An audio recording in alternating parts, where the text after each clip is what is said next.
In the long shadow of the Second World War, a silence remains. A silence that no historian, no government archive, and no tribunal testimony has ever fully broken. Behind the familiar stories of D-Day, Stalingrad and Hiroshima lies another record, scattered across sealed intelligence files, shredded telegrams, and testimonies whispered in interrogation cells before being erased from official transcripts. These are the fragments of a war that was never meant to be remembered. A war fought in the shadows, where nations signed secret protocols, diverted ships, and silenced prisoners before their stories could reach daylight. The trail is faint but unmistakable. Convoys that disappeared without combat, operations written out of the record by tribunals sworn to expose them, and pacts so dangerous that their discovery would rewrite the moral order of the 20th century. Each fragment reads like a suppressed page from a classified file. Gestapo documents stamped Vernichtet, Soviet archives marked Secretno, and American military reports bearing the chilling phrase, "not to be released." What follows is not the polished narrative of school textbooks, but the unvarnished residue of secrets buried deep beneath layers of wartime propaganda and Cold War denial. These are the stories that flicker like forgotten photographs, pulled from rusted cabinets in abandoned ministries. They carry the weight of voices silenced by firing squads, the rustle of paper burned in retreat, and the shadows of figures who walked away from their crimes because governments found them too useful to punish. What emerges is a history too disturbing to ignore and too dangerous to fully explain. Chapter 1. The Ghost Convoy of Arctic Route. The Arctic convoys were among the most perilous undertakings of the Second World War. From 1941 to 1945, merchant ships laden with tanks, aircraft, ammunition, and food supplies braved the treacherous northern seas to deliver aid from Britain and the United States to the Soviet Union. These voyages faced not only the brutal cold, drifting ice and unrelenting storms, but also the lethal attention of German U-boats, the Luftwaffe, and the surface fleet of the Kriegsmarine. The convoy designated PQ-17, which sailed in June 1942, has long been remembered as one of the greatest Allied disasters of the war. Yet buried within that tragedy lies a darker, less understood mystery, an element deliberately erased from official reports, a thread only faintly visible in scattered archives, and one which points to the unexplained disappearance of ships that left no wreckage, no signals, and no trace of their crews. Convoy PQ-17 departed Iceland on June 27, 1942, consisting of 35 merchant ships, escorted by a strong screen of destroyers, corvettes, and covering warships. Their route across the Arctic Ocean toward Murmansk was expected to test both the endurance of the sailors and the coordination of Allied command. The German High Command was aware of the convoy and intended to destroy it, deploying U-boats and long-range bombers, while preparing the formidable battleship Tirpitz for a possible sortie. What unfolded in the following days has been documented as chaos, as the Admiralty ordered the convoy to scatter on July 4th after intelligence suggested Tirpitz was moving. But within the scattered narrative lies an anomaly. Records suggest that more than a third of the ships that broke formation were never accounted for in combat losses. Declassified reports describe vessels that did not sink under fire, that did not send Mayday signals, and whose crews were never recovered from the frigid waters. They simply ceased to exist. One such case was the British freighter Empire Byron, listed as last seen on July 5th near Novaya Zemlya. According to Admiralty file ADM 199-2214, radar operators aboard HMS Keppel reported strange echoes trailing the convoy, blips that appeared briefly before vanishing. Survivor testimonies, including that of Norwegian seaman Olav Jensen, described flashes of signal lamps blinking in coded sequences that matched neither Allied nor Axis protocols. Jensen, interrogated by British intelligence in Arkhangelsk, claimed the lights came from ships sailing without running lamps, moving northward into fog. His testimony was filed under miscellaneous and later removed from the declassified record, preserved only in a Soviet translation captured decades later in KGB archives.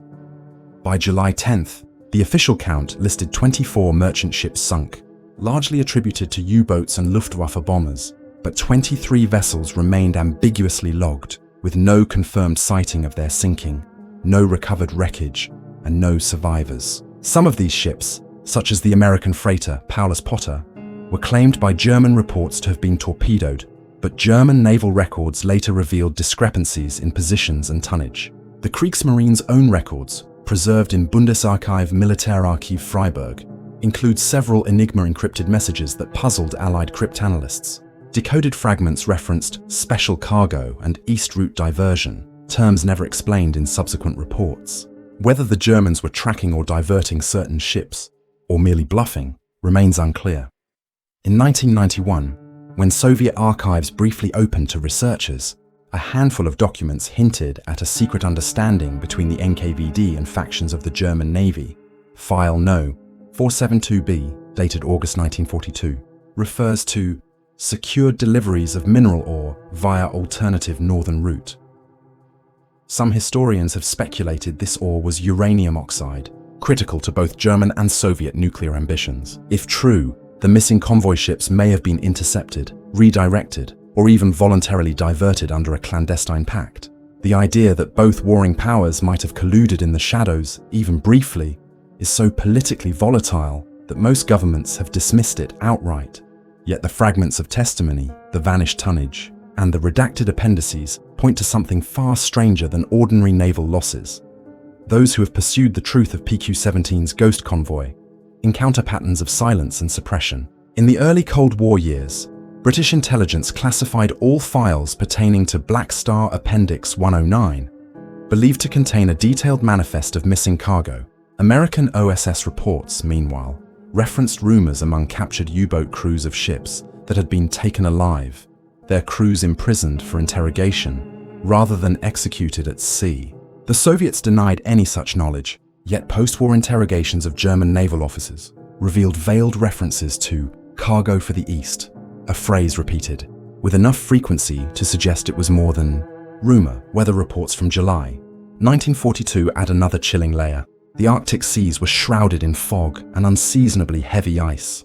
Meteorological records from the Murmansk Hydrological Institute note optical illusions and unexplained reflections reported by pilots flying reconnaissance. Some claim to see convoys split in two, shadows of ships mirrored on the mist, illusions that could mask real movements or conceal diversions. These conditions provided perfect cover for ships to disappear without trace, whether by natural accident, enemy deception, or secret cooperation. To the sailors who survived, the ordeal left scars deeper than frostbite. British and American survivors were told to attribute all losses to German action, no matter the irregularities. Soviet survivors were silenced entirely, their testimonies folded into NKVD files and locked away. Decades later, when researchers attempted to contact families of the missing crews, they found pensions paid irregularly, in some cases suspended entirely, as though the men's status remained officially unresolved. One chilling note appears in a British War Office memorandum from 1946. Do not press families of PQ-17 losses for details, matter closed by directive. The reason for this unusual directive remains unexplained. Today, the Arctic remains a graveyard of steel, with dozens of wrecks scattered across its icy depths. Yet not all the missing ships have been found, even with modern sonar surveys. Among them are vessels believed to have carried not only munitions, but also crates marked under diplomatic seal, suggesting state-to-state transfers beyond ordinary war supplies. Divers who attempted to explore certain wreck sites in the Barents Sea reported tampering, with evidence of salvage long before they arrived. Some sites were cordoned off by Soviet naval authorities during the Cold War, declared sensitive military zones, even though no Soviet warships had ever sunk there. The ghost convoy of the Arctic route remains one of the most haunting mysteries of the Second World War. Its disappearance raises questions not only of enemy action but of collusion, cover-up, and the selective erasure of history. The official story remains the tragedy of PQ-17, a disaster blamed on Admiralty misjudgment and German ferocity. But beneath that surface lies a darker possibility, that some of its ships did not fall to bombs or torpedoes, but were deliberately diverted into the fog, carrying cargo that governments on both sides had reason to hide, until the sealed files marked Black Star are released. And until the seabed yields the truth, the ghost convoy will remain a chilling reminder that the Second World War was never as clear as the victors wanted us to believe. Chapter 2: Operation Harbinger and the Silent Campsin. The dying days of the Reich. As Allied armies closed in from west and east, thousands of documents were burned. and hundreds of sites were destroyed by retreating German forces. Among the files deemed too sensitive to fall into enemy hands were directives marked with the codename Operation Harbinger. Unlike well-documented programs such as Action Reinhard or the vast network of forced labor camps under the SS Wirtschaftsverwaltungshauptamt, Harbinger existed only in fragments, gestures in testimonies, cryptic mentions in Gestapo file No. 17, and references buried within the transcripts of Soviet interrogations conducted in late 1945. What emerges from these fragments is the outline of a system deliberately obscured from history, a network of transit facilities in Silesia where deported prisoners disappeared without record, without graves, and without inclusion in post-war tribunals. These were not standard extermination sites, nor were they conventional labor camps. They were something altogether different, tied not to racial policy alone, but to the darker pursuit of weaponizing the human mind. The earliest surviving reference to Operation Harbinger appears in an intercepted SS communication dated March 1943, decrypted by British intelligence at Bletchley Park. The decrypt, classified HW 19-1 and never released to the public until 1979, referred to the transfer of prisoners from Buchenwald to a site near Benzin in Upper Silesia. The wording was unusual. Instead of describing labor quotas or extermination processes, the message used the phrase "for advancement under Harbinger Directive." At the time, analysts flagged it as an anomaly but set it aside, drowned in the avalanche of higher priority Enigma intercepts. Only decades later, when cross-referenced with surviving Gestapo memoranda, did the word Harbinger emerge as a repeated codename.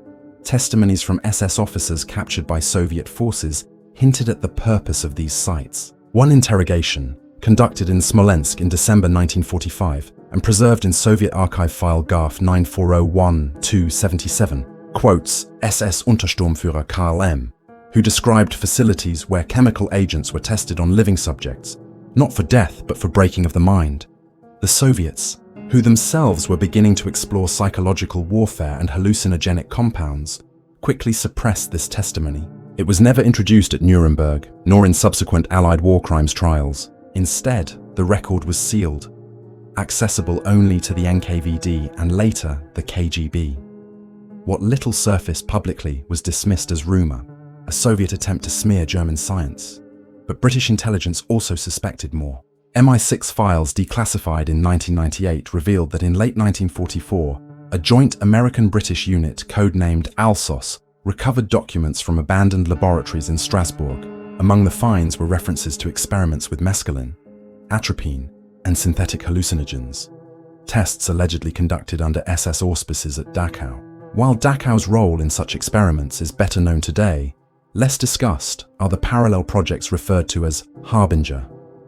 Unlike Dachau, these were not documented in Allied medical trial exhibits. Instead, they vanished into intelligence archives, bypassing the courtroom and feeding into post-war programs such as the American MK Ultra and the Soviet Blue Horizon initiative. Silence surrounding Harbinger is most chilling. In the physical landscape it left behind. In Benzin, local accounts describe sealed tunnels dynamited by retreating Wehrmacht pioneers in January 1945. For decades, these ruins were avoided, declared unsafe by Polish authorities and never excavated. Yet survivors who lived near the district recalled strange nocturnal transports in 1943 and 1944. Railcars arriving under heavy guard, prisoners marched into underground complexes, and trucks carrying sealed canisters under tarpaulins. None of those prisoners were ever seen again. The absence of burial sites, of crematoria, of records in the meticulous SS system points to deliberate erasure. These were not accidental gaps. They were engineered silences. Post-war, the Western Allies found themselves in a dilemma. To publicize Operation Harbinger would have been to admit that they had captured fragments of Nazi research too valuable to discard. OSS files from 1946, labeled Eyes Only, referenced transfer of Harbinger personnel for technical debriefing. Several names appear on these lists, yet the same individuals vanish from war crimes indictments. One such figure, SS Hauptsturmführer Otto R., believed to have overseen prisoner transfers in Silesia, later surfaced in Argentina under a new identity. His absence from the trials was no oversight. It was a calculated removal. In Germany, the silence persisted through official denials. Post-war German governments avoided acknowledging sites like Benzin as distinct from labor camps. When survivors attempted to testify, their statements were often dismissed as unreliable due to lack of corroborating records. Yet scattered mentions survive. In 1963, during the Frankfurt Auschwitz trials, a witness briefly referred to prisoners being sent away to Harbinger. The judge struck the remark from the record as irrelevant. The transcript line survives, but only as a footnote in legal archives. The connection between Operation Harbinger and Cold War intelligence programs is perhaps the most disturbing link. In the 1950s and 1960s, both American and Soviet agencies embarked on extensive research into mind control, interrogation techniques, and chemical warfare agents. Documents later revealed under the Church Committee in the United States exposed MKUltra's reliance on Nazi expertise, particularly regarding hallucinogens and sensory deprivation. Several of the compounds described in MKUltra documents match those referenced in Harbinger-related notes from 1943. The question remains whether knowledge extracted from silent camps in Silesia became the foundation for post-war experiments that scarred generations of unwitting test subjects across both sides of the Iron Curtain. Eyewitnesses who survived tangentially provide a human face to this hidden program. One Polish railway worker, Jan K., interviewed in 1972, described unloading railcars near Benzin. He recalled prisoners being marched silently, guarded by men with SS insignia not of the Totenkopf, but of the Sicherheitsdienst. They walked like shadows, he said. We never saw them come back. Only once did we hear screaming, muffled as if underground. His testimony was never published, stored instead in the archives of Poland's Ministry of the Interior, deemed too politically sensitive during the Cold War. Another account, from a Jewish survivor transferred from Gross-Rosen, recalled being diverted at a junction, only to see fellow deportees taken in another direction under orders marked Harbinger. None of those deportees returned. The tunnels remained sealed, but rumors persist of attempts to reopen them in the 1990s when independent researchers sought to verify local legends. Reports surfaced of military interference, with Polish security forces blocking excavations and citing environmental hazards. Some speculated that residual chemical agents may still linger underground, making exploration dangerous. Others believe the true danger is not physical contamination, but the exposure of records linking Nazi crimes directly to Cold War research projects conducted by victorious powers. To uncover Harbinger would be to admit complicity in silencing its victims. The haunting silence of Operation Harbinger lies not only in the absence of records, but in the deliberate suppression across governments. The Nazis destroyed what they could. The Soviets absorbed what remained into secret projects. The Americans and British siphoned off personnel and knowledge, redirecting it into their own covert programs. And the post-war German state avoided acknowledgement entirely, ensuring that survivors' voices remained isolated and doubted. In the end, the victims of Harbinger were doubly erased, first by the SS, and then by the victors who found their suffering too useful, or too inconvenient to bring to light. Operation Harbinger remains a cold case, a phantom within the archive. Its fragments tell us enough to suggest horror, but never enough to complete the picture. The sealed tunnels of Benzin stand as mute witnesses, their silence speaking louder than any official record. Until those tunnels are opened, until the suppressed files in Moscow, Washington, and London are fully declassified, the true scale and purpose of Harbinger will remain hidden. Yet, its shadow endures, whispering that the Second World War's darkest secrets were not always destroyed with the Reich, but carried forward, repurposed, and buried beneath the machinery of the Cold War. Chapter 3: Stalin's Lost Pact with the Reich. In the annals of 20th century diplomacy, few documents loom larger than the Molotov-Ribbentrop Pact of August 23, 1939. Signed in the Kremlin beneath glittering chandeliers, its secret protocol carved Eastern Europe into spheres of influence, enabling the joint dismemberment of Poland and paving the way for the cataclysm of World War.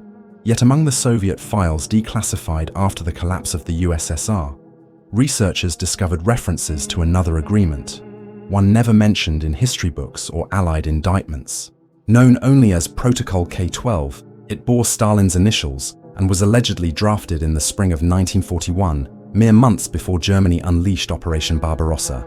If authentic, this annex would reveal a disturbing truth: that even at the brink of betrayal, the Soviet dictator considered extending cooperation with Hitler, trading raw materials and scientific personnel in exchange for access to advanced German military technology. The implications are staggering, for such a pact would blur the line between ally and enemy, showing that ideological rhetoric could be cast aside when the prospect of power was at stake. The first whisper of Protocol K-12 emerged in 1992, when a collection of wartime documents was released from the Special Archive in Moscow. Among them was a folder marked SOV, Sekretna, Top Secret, containing partially burned papers recovered from the NKVD's wartime storage. Inside was a memorandum dated March 1941, signed by Vyacheslav Molotov, which referenced the continuation of strategic exchanges under Directive K-12. The memorandum listed 3 categories of trade: shipments of grain and manganese ore to Germany, the delivery of German technical staff to the USSR, and the transfer of aviation components of Messerschmitt design. Western historians initially dismissed the find as a forgery planted by anti-Soviet elements during the chaotic 1990s, yet cross-references in captured German Foreign Ministry cables reveal multiple mentions of Arrangement East 21, a codename believed to align with the mysterious Soviet K-12 directive. The language was cryptic but unmistakable. Shipments of designated scientific staff to transit eastward under protection, payment confirmed in materials delivered through Black Sea ports. If these fragments are genuine, they suggest that Stalin was willing to barter with the very regime he denounced in public speeches. The evidence points to the transfer of scientists specializing in metallurgy, aerodynamics, and chemical engineering, men who had fallen afoul of the Reich's political apparatus, but whose expertise remained valuable. In exchange, Stalin reportedly offered shipments of oil and grain critical to sustaining the German war machine. Even more troubling are hints that uranium oxide shipments from Soviet-controlled territories may have been part of the exchange. German interest in nuclear physics had surged in 1940, and Soviet intelligence closely monitored the Uranverein, or Uranium Club, of German physicists. If Protocol K-12 facilitated even limited cooperation in this field, it would mean both regimes flirted with sharing knowledge that later became the backbone of nuclear confrontation in the Cold War. The question of authenticity remains central. Detractors argue the documents are too fragmentary, pointing to handwriting inconsistencies and missing seals. Yet anomalies in the archival record often correspond with deliberate destruction. Soviet archivists themselves admitted that files pertaining to 1941 were heavily purged during Stalin's lifetime, with thousands of pages shredded or burned following the German invasion. Moreover, references to K-12 appear not only in Moscow but in Berlin. In 1945, Allied forces seized a cache of German diplomatic cables near Berchtesgaden. Among them, microfilm reel GFM 87 contained a cable from Foreign Minister Joachim von Ribbentrop to Ambassador Schulenburg in Moscow, dated April 1941. The cable instructed him to prepare for discussions under Arrangement East 21, ensuring confidentiality beyond standard channels. The reel was classified secret, eyes only by the US State Department, and quietly filed away until its rediscovery in the 1970s. No official explanation has been provided for why the cable was never released. During the Nuremberg trials, Soviet witnesses add further intrigue. In 1946, NKVD officer Pavel Sudoplatov mentioned in a closed session that certain contacts with the Germans in the spring of 1941 exceeded the known economic agreements. His statement was omitted from published records and only surfaced in the 1990s, when his memoirs were scrutinized. Sudoplatov described an incident where Luftwaffe reconnaissance aircraft were allowed to overfly parts of the Baltic region without interception by Soviet defenses. He claimed these flights were arranged under temporary clearance negotiated by Molotov's office. If true, this would explain reports from German archives noting that certain Luftwaffe units mapped Soviet airfields weeks before Barbarossa with little resistance. Whether these flights were part of Protocol K-12 or a separate arrangement remains debated, but they underscore the fragile and duplicitous nature of Soviet-German relations in early 1941. Historians who attempt to piece together this puzzle face deliberate obstacles. Russian state archives continue to restrict access to files from the Stalin era, citing national security. Requests for materials referencing K-12 are routinely denied or met with heavily redacted documents. In Germany, the Bundesarchiv has catalogued thousands of wartime diplomatic cables, yet several reels remain marked as temporarily withdrawn. Western governments, too, have little incentive to reopen a question that would complicate the narrative of a war fought between clear lines of good and evil. Acknowledging that Stalin may have sought continued partnership with Hitler would destabilize decades of carefully constructed memory politics. What cannot be denied is that the shadow of K-12 fits a broader pattern. From 1939 to 1941, the Soviet Union supplied Germany with millions of tons of grain, oil, and raw materials, enabling Hitler to wage war in the West. Soviet deliveries continued even as German divisions massed along the eastern frontier. The official explanation has always been that Stalin was blind to the threat, clinging to the Pact in the hope of buying time. But if Protocol K-12 existed, then Stalin was not merely buying time. He was actively gambling on deepening cooperation, even as Hitler prepared betrayal. This paints a far darker picture of Soviet strategy, one where ideology bent to the pursuit of advantage, regardless of the moral cost. The most unsettling possibility lies in the aftermath. When Germany turned on the Soviet Union in June 1941, all traces of K-12 would have been swiftly purged. Witnesses were silenced, likely executed or imprisoned. The NKVD ensured that references disappeared from official records.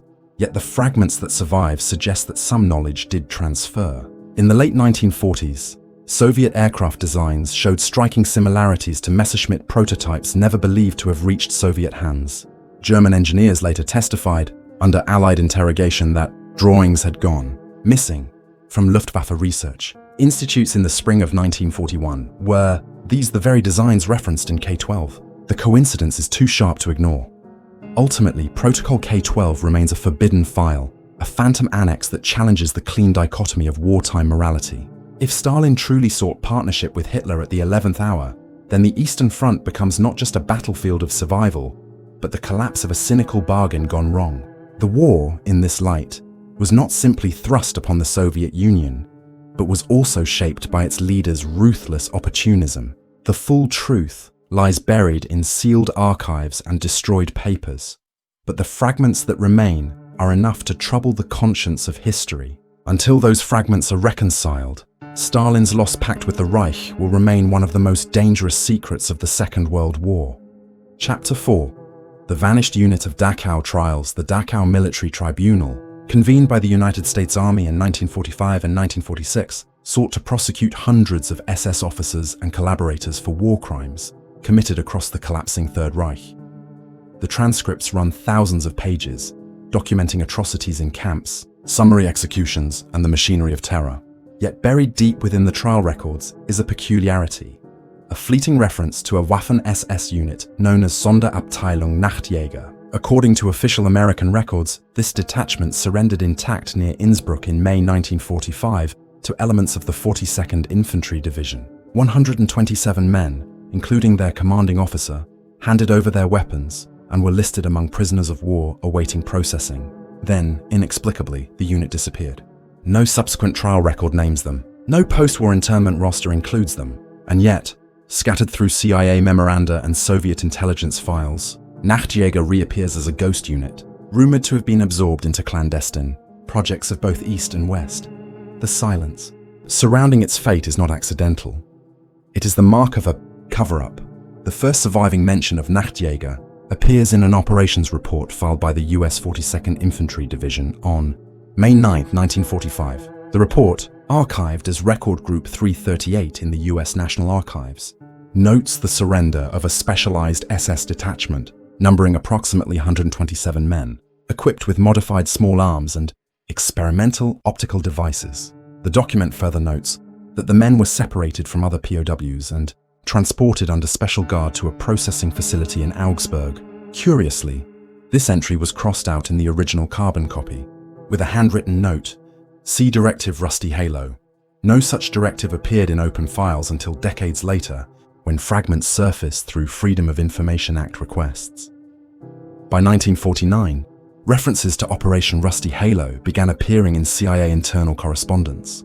A memorandum dated August 3, 1949, marked confidential, describes the technical exploitation of Nachtjäger personnel in the development of infrared and optical devices. The memorandum explicitly links these men to the wartime German program for night vision weaponry technology, years ahead of its time. Allied forces had captured examples of the vampire infrared scope mounted on STG-44 rifles, but reports suggested that Nachtjäger had been field testing improved prototypes in combat. American intelligence, eager to harness any advantage against the Soviet Union, had every incentive to bury the war crimes of such specialists in exchange for their expertise.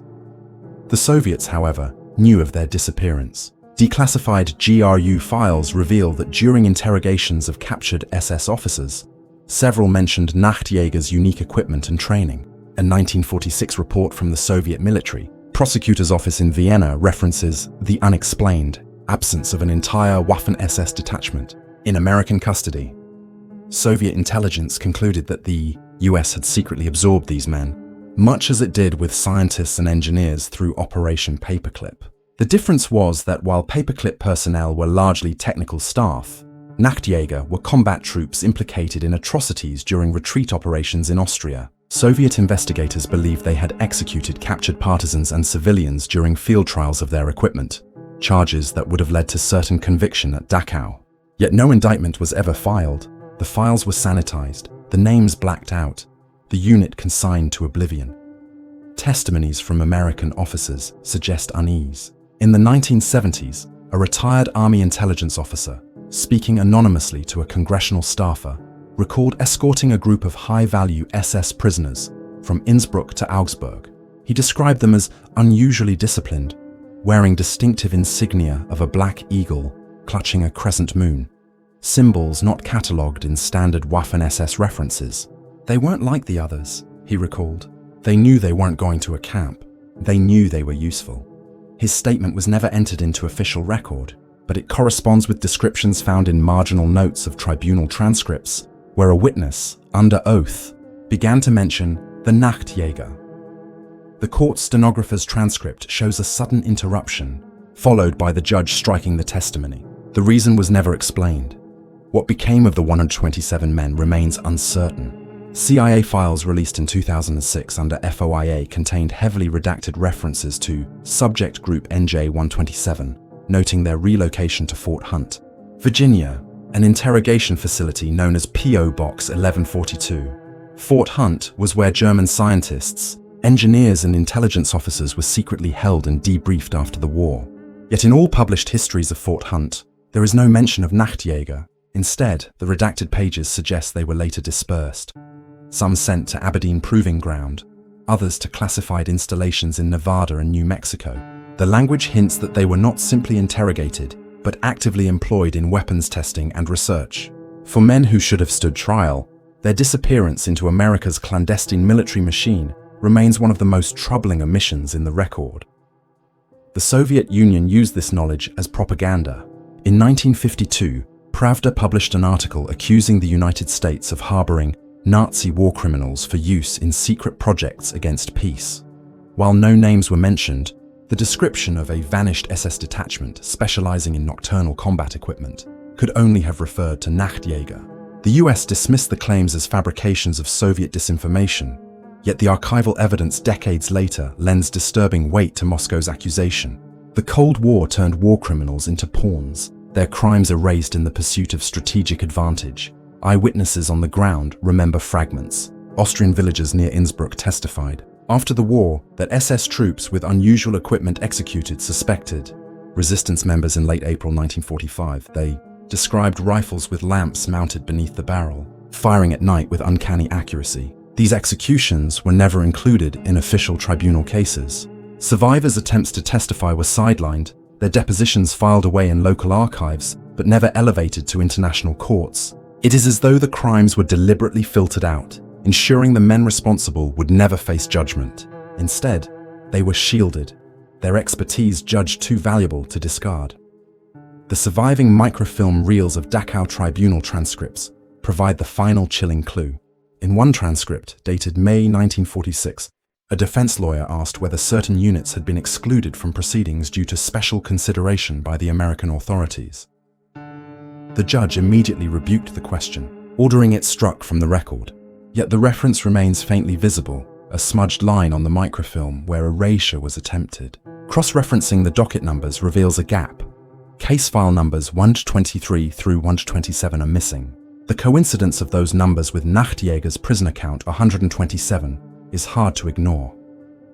Today, the story of Sonderabteilung Nachtjäger is absent from official histories of the Dachau trials. Their name does not appear in published indictments, nor in the comprehensive rosters of Waffen-SS units. They survive only in scattered intelligence files, blacked-out memoranda, and the memories of those who glimpsed them before they vanished into the machinery of Cold War secrecy. Their crimes remain unpunished, their victims unheard, their expertise transformed into tools for new wars waged in silence. To acknowledge their fate would mean admitting that justice was selectively denied, not for lack of evidence, but for reasons of power and expedience. The vanished unit of the Dachau trials reminds us that the Second World War did not end with unconditional surrender alone. It ended with a reckoning deliberately left incomplete, where some perpetrators walked free because governments found their knowledge more valuable than their punishment. In the ruins of Innsbruck, in the missing pages of tribunal transcripts, and in the redacted margins of CIA files, Nachtjäger still lingers.